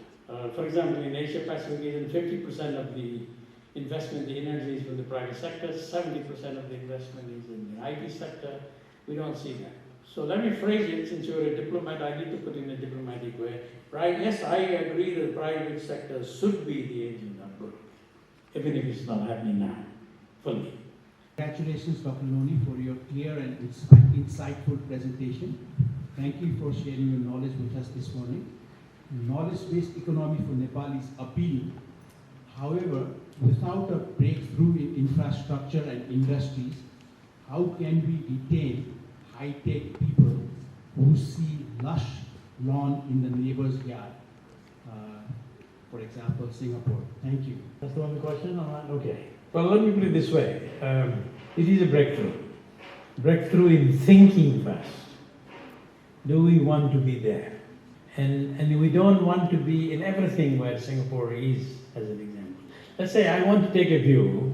I saw the digital framework study as an example. Comprehensive.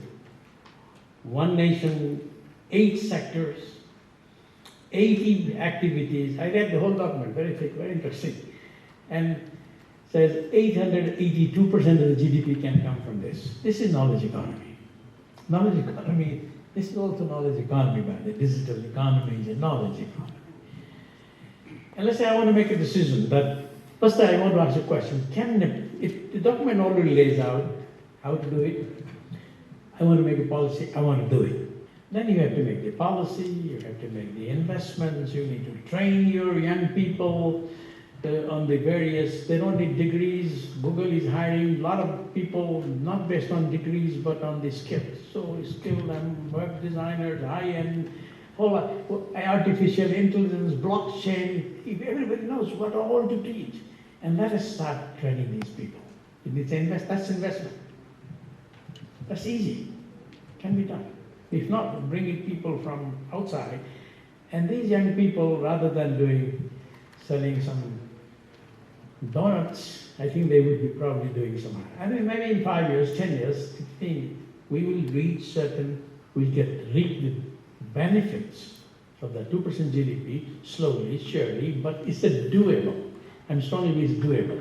But it's not going to happen without the kind of training. So pick those few areas where we could be. Maybe in agriculture. I'm still thinking, I give you an example in Thailand. I lived 10 years there and kept on going back. How come the Japanese are able to come and create these noodles? Usual noodles, we have IY. They produce high quality noodles. The price is much more expensive than the YY. But there are still people eating it because they're high quality. Maybe less starch, maybe more healthy, good for diabetic, maybe, and still possible. And the argument I hear all the time is, we can't produce biscuit because it'll be more expensive than India. Yes, it will be. But I also know lots of friends in India who like to have these British shortbread cookies, right? They want to have the French cheese, not their local cheese. Maybe we have a market for yak cheese. We have to think this through and take a view, and not on a budgetary basis. Okay, I give you 5%, 5 million. It got to be 10 years, 20 years agenda. No country, Korea, etc., others, they did not develop overnight. They took 10 years, 13 years. When they did one day, we want to go to the construction industry. Let's train people all the way globally. Thinking this 5-6 areas, tourism. No? From 7-8%, I want to go 15 maybe. Maybe there's a potential. Then how?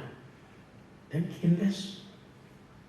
Right? We haven't done that kind of a long-term thinking, I think, in my view. We may not have the money, but we have this brain to think, and probably resources could come into that. It's a long reply, Ramji, for this. I hope you're listening. Can I take one more online question? I'm available until midnight because...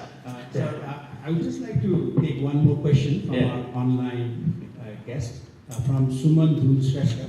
I think I want to take this because it's quite relevant to Nepal.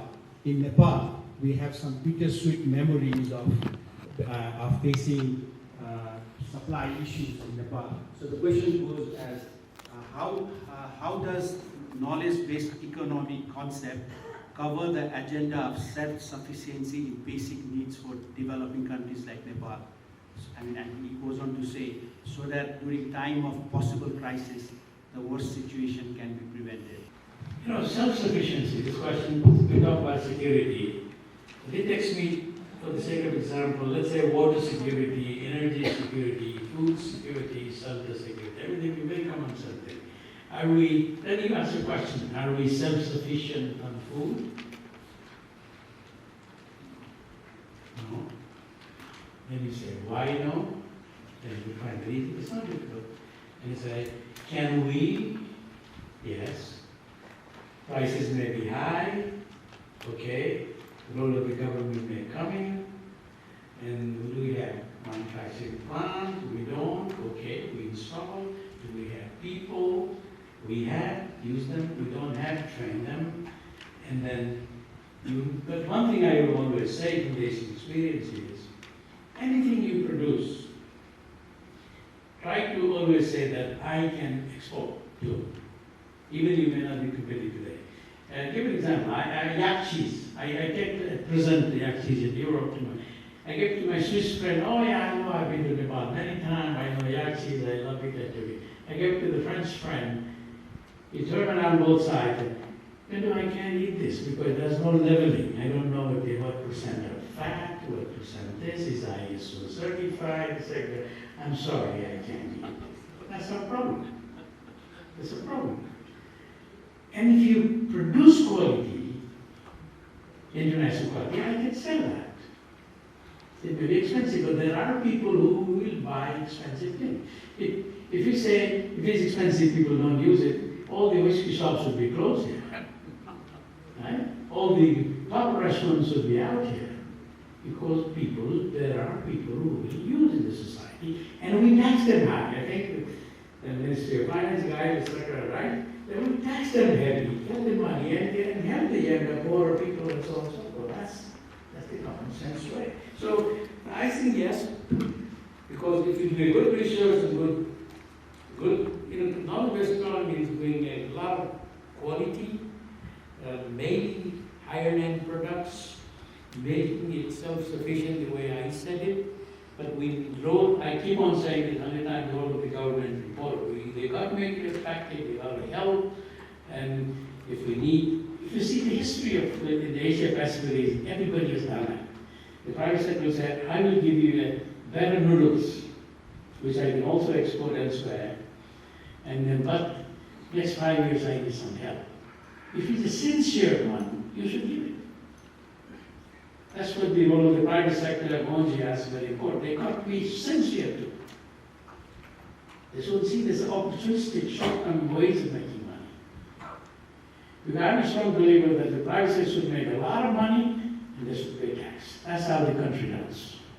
Right? And why not? Let's create a 10 billionaire, hundreds of millionaires, companies, make them to pay good quality work, pay for tax and so on. Anyway, we discussed too much policy here. So This is beyond the scope of this presentation.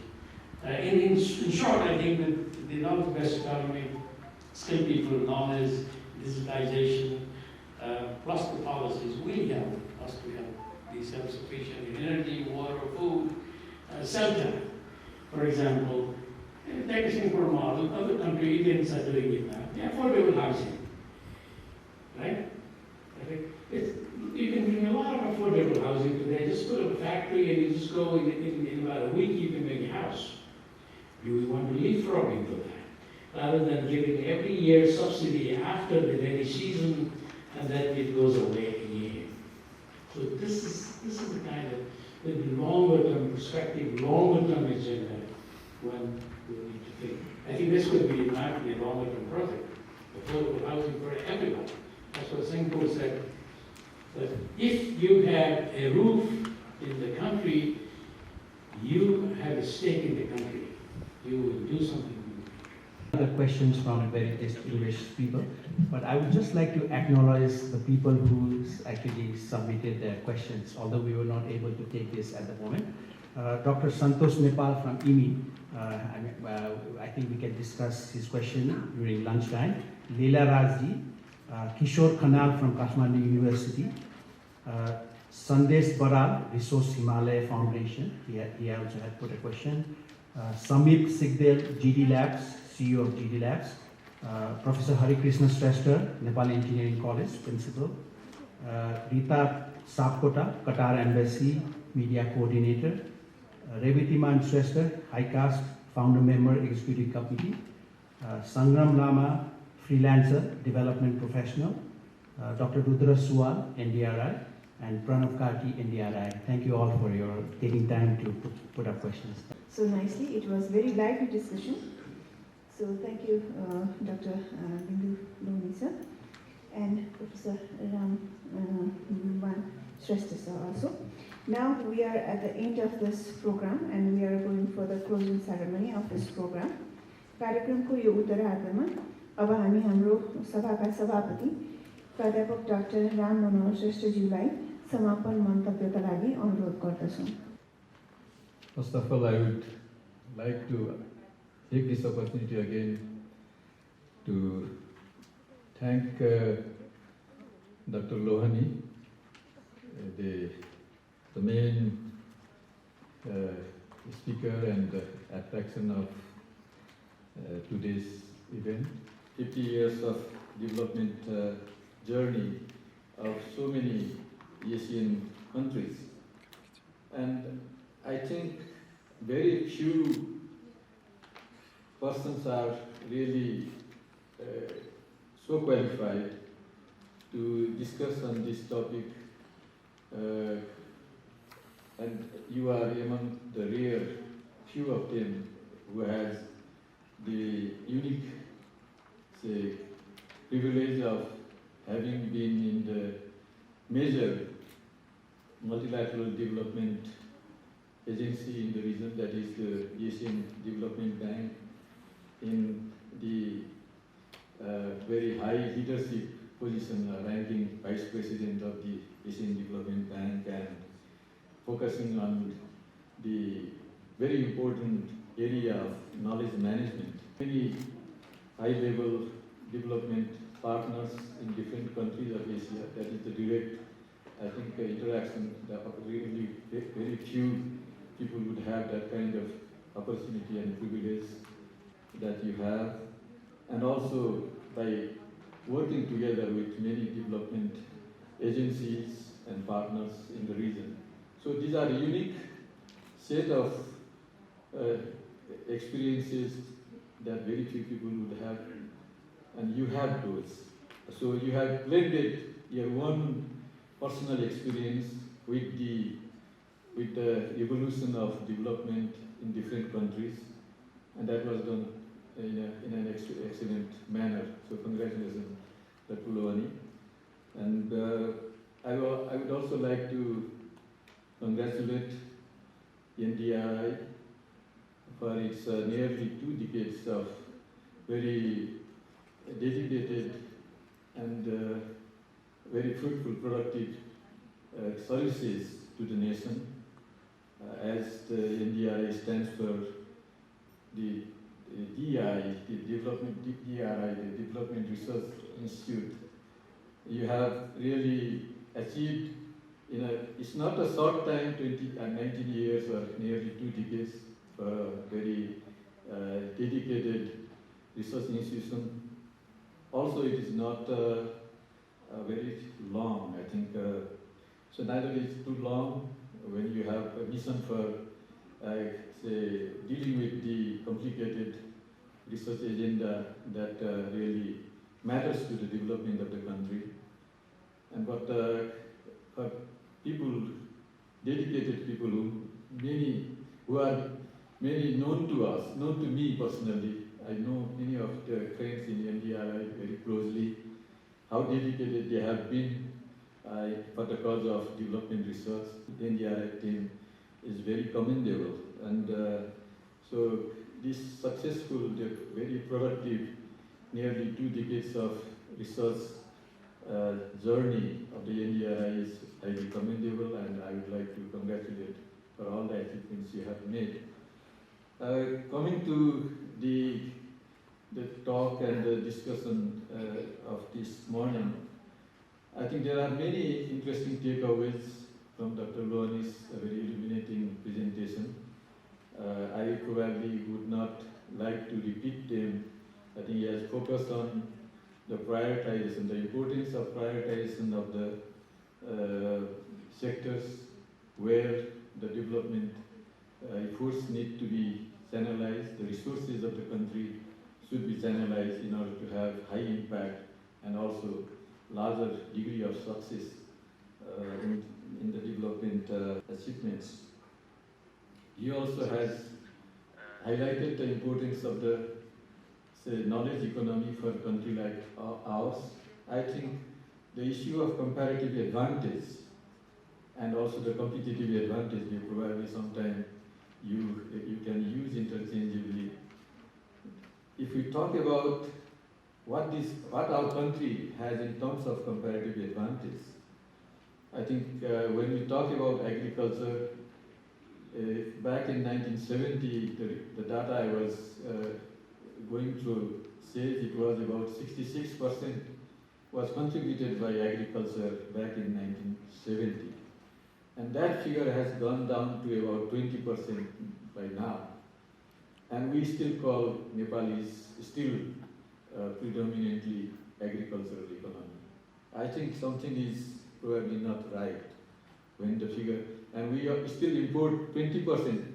The agricultural import accounts for 20% of the total imports of the country. And we are at the same time seeing the flight of our very energetic youth population to very difficult working conditions of the Gulf countries and other countries. So instead of talking about reverse brain drain that countries like Korea and others have used for the development, we are probably talking about when can we have these energetic youth to work for our farmland, to work for our industries, to work for our, say, service sectors. And I think Professor Madhav Pokhrelji also raised very important question which I was also having in my mind. We export such important human resources, and we also import human resources mainly from neighboring countries like India, and the amount of remittance that the Indian workers or labor they send back to India from Nepal is, in terms of per capita remittance, is many times higher than what we get from our own workers working in difficult conditions in Gulf and other countries. How can we correct this kind of anomaly?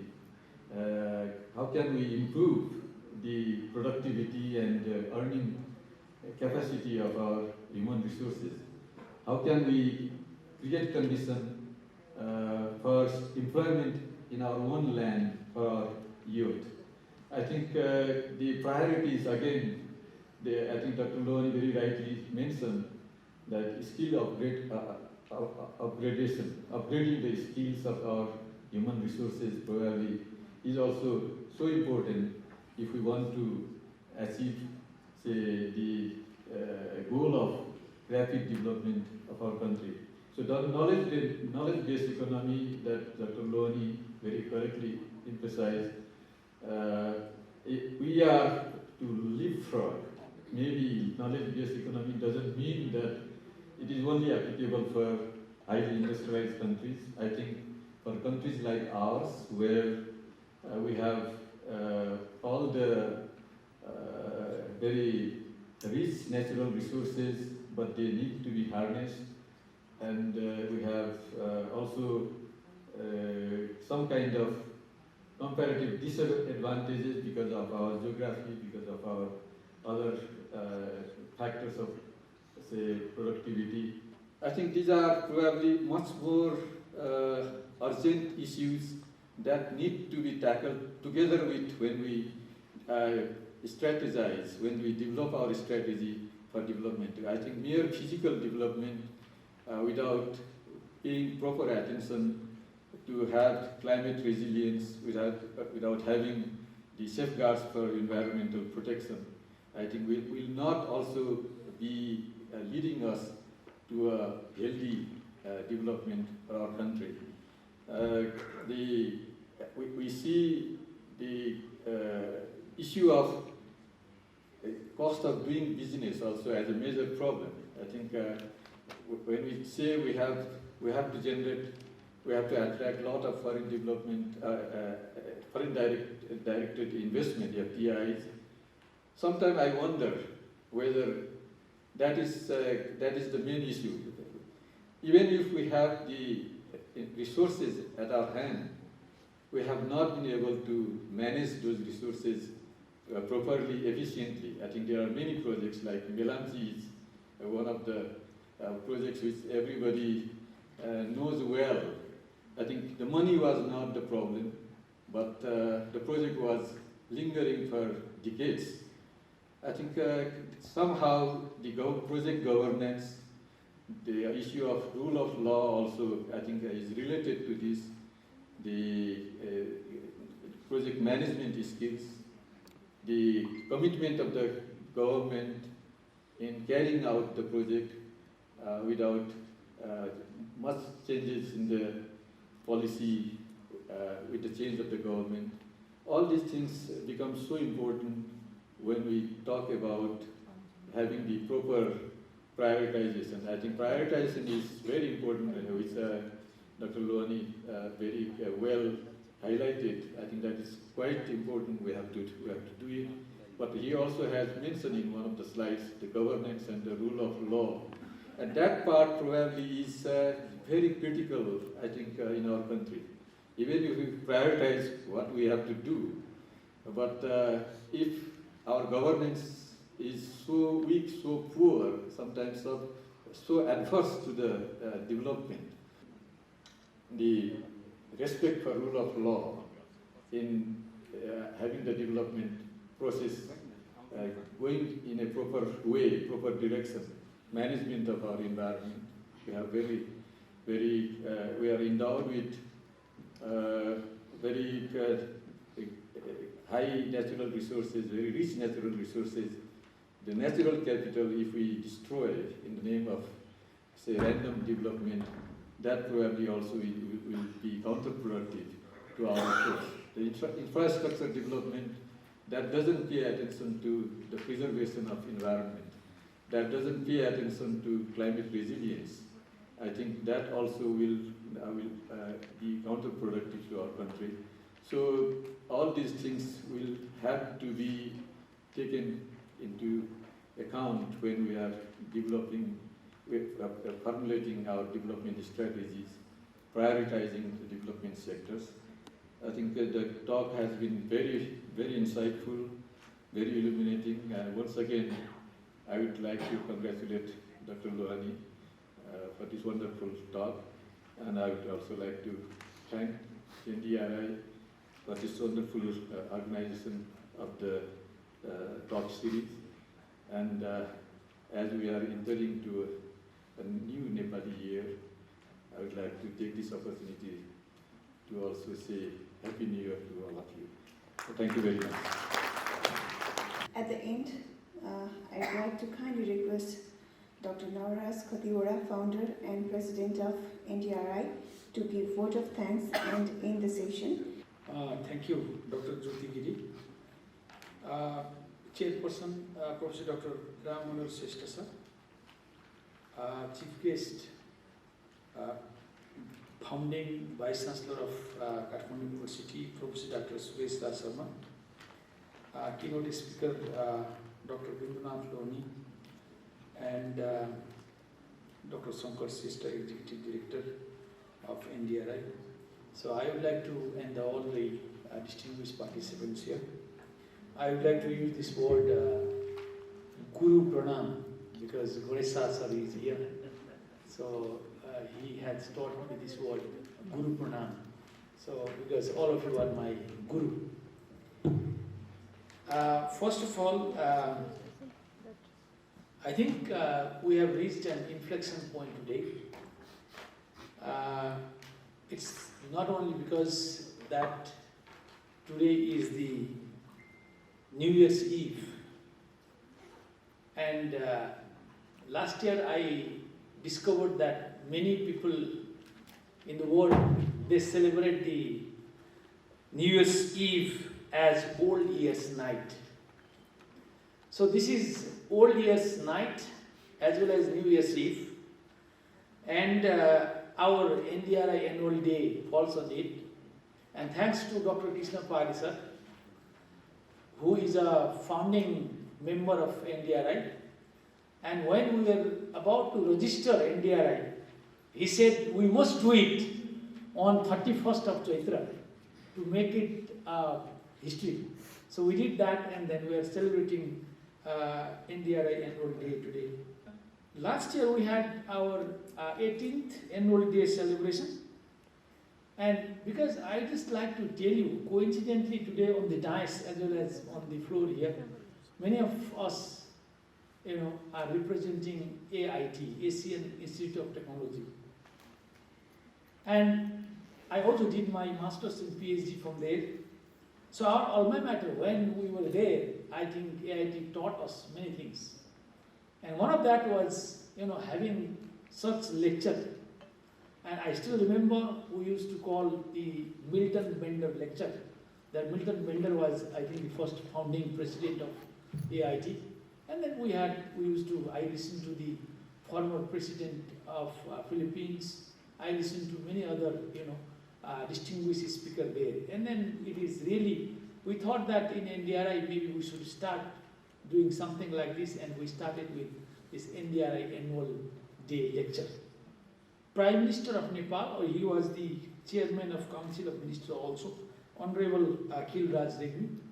And we had a good time, and last year we invited especially the SAARC country representative from the diplomatic mission. They were there, and this time also I'm very much pleased that we have representation from our diplomatic agencies based in Kathmandu. So thank you so much for being with us here. And first of all, I would like to thank Dr. Lohani for accepting our invitation. And I would also like to make an apology that we had to, give you, we couldn't give you a long time. We had to listen to that, speech, and we had to transcribe that to the text.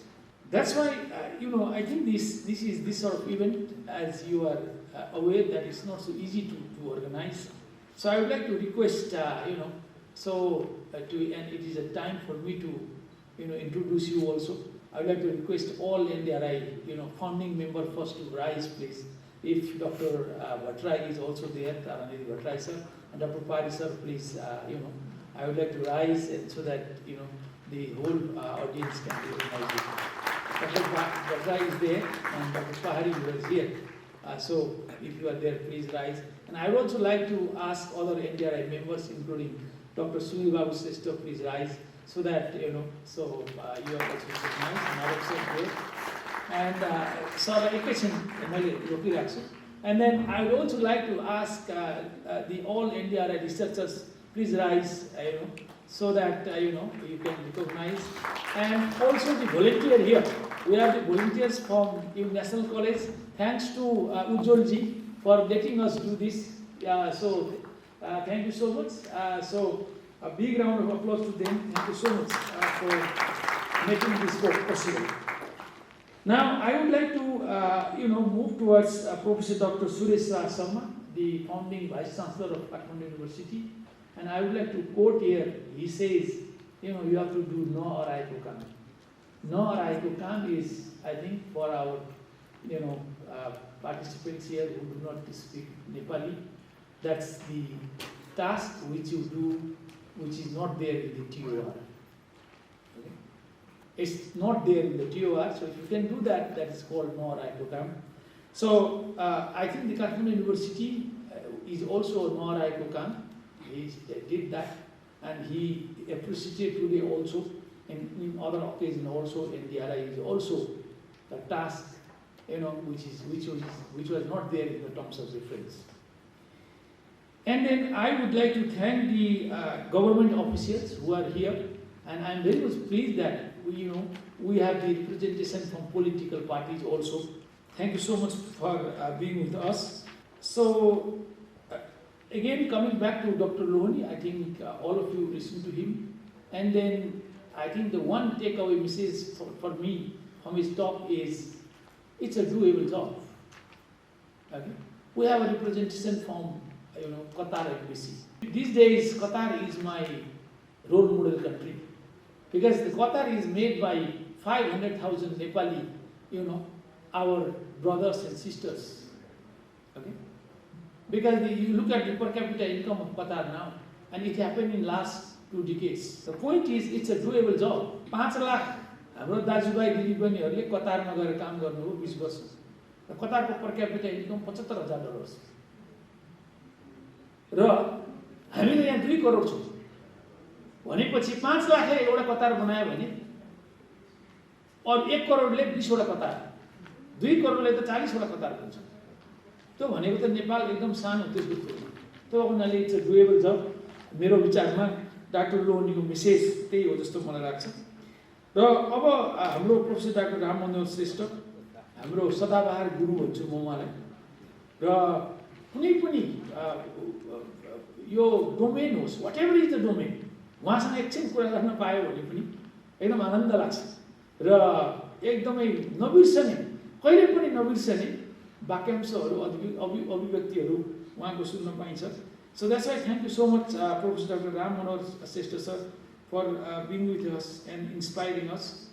And similarly, I would also like to thank Dr. Divas Basnet sir and for introducing Dr. Lohani as well as moderating the session. And thank you so much for guiding us. Divas sir is, he was senior to me in AIT, and you are with us, and thank you for being not only instrumental as well as phenomenal to NDRI. Your role is really wonderful in NDRI to take NDRI to this height.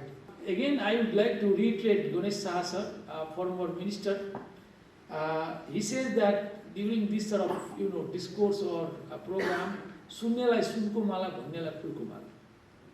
So the point is, audience is very much important, and I am very much pleased that our executive director for PRI, Dr. Vishnu Rajapudi sir, is here.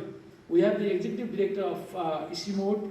Similarly, we have Dr. Prakash Kumar Shrestha from Nepal Rashtra Bank. And so you are here. That means our day is made, because I think you are the leading, policy research institutes in this country. So thank you so much for being with us. Similarly, Dr. Bharat Sharma is here, Dr. Sridhar Acharya sir is here, And then from the political parties, Kesav Dahal sir, Milan Pandey ji, you are here. And I'm sure now we are going to change because you are representing the political parties and you are here with us. So I think no audience is left today. So that's why I think we can have a big hope. And Dr. Sunil Babu Srestha sir is here from NAST. Thank you so much. Similarly, we have a media representative, our Govinda Lutel sir is here from Seto Party. I'm very much pleased that we are accompanied by 3 former ambassadors of Nepal to 3 countries. And I would like to make my apology to you also. Yesterday, the day before yesterday, I met our Prahlad Prasnai sir. He is also the ambassador, and I asked, I would like to invite, you people, so could you please give me the address, contact address. And yesterday we got the contact address, and we sent you the invitation, we called you, and you could make it, you could come, and giving us valuable, or let's say the importance of this event. Thank you so much for being with us. And similarly, I said earlier that we have representatives from Embassy of Pakistan, Embassy of Qatar, and similarly we have representative of USAID, IFRC, EMI, Resources Himalaya, New Era, and like that. And we also have from the universities, Kathmandu University, Kishorji is there, Development College, Ujjalji is there, and similarly Professor Dr. Hari Krishna Srestha sir from National Nepal Engineering College, you are here. Thank you so much for attending this event and then giving us an opportunity to offer you the Sunko Mala, or the garland of gold. So with this note, I would like to conclude my vote of thanks, and then I would like to invite you for the poster session as well as photographs. Thank you.